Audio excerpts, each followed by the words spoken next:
അഞ്ചാമത് Riyadh season ഫെസ്റ്റിവലിന് October 12-ന് തുടക്കമാകും. Boxing താരങ്ങളായ ടൈസൺ ഫ്യൂറിയും അലക്സാണ്ടർ യൂസിക്കും തമ്മിലുള്ള മത്സരം ഇത്തവണയും മേളയുടെ ഭാഗമായി നടക്കും.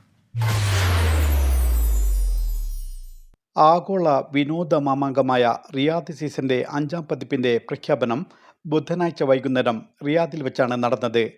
General entertainment authority chairman Turki Al ഷെയ്ഖാണ് 5ാം പതിപ്പിന്റെ വിശദ വിവരങ്ങൾ അറിയിച്ചത്. 14 വേദികളിൽ വെച്ച് നടക്കുന്ന മേളയിൽ ഇന്ത്യ ഉൾപ്പെടെ 16 രാജ്യങ്ങളുടെ പവനിയലുകൾ ഉണ്ടായിരിക്കുമെന്ന് അദ്ദേഹം അറിയിച്ചു. ഡിസംബർ 21-ന് നടക്കുന്ന ബോക്സിംഗ് മത്സരത്തിൽ അന്താരാഷ്ട്ര താരങ്ങളായ ടൈസൺ ഫ്യൂറിയും അലക്സാണ്ടർ യൂസിക്കും തമ്മിൽ ഏറ്റുമുട്ടും. അന്താരാഷ്ട്ര ഫുട്ബോൾ താരം ക്രിസ്ത്യാനോ റൊണാൾഡോയുടെ പങ്കാളിത്തത്തോടെയുള്ള ചാമ്പ്യൻഷിപ്പ് മത്സരം ഉൾപ്പെടെ 11 ആഗോള മത്സരങ്ങളും 100-ലധികം പ്രദർശനങ്ങളും മേളയുടെ ഭാഗമായി നടക്കും. കഴിഞ്ഞ തവണത്തേക്കാൾ 70% അധിക ശേഷിയോടെയാണ് ഇത്തവണ മേള സംഘടിപ്പിക്കുന്നത്.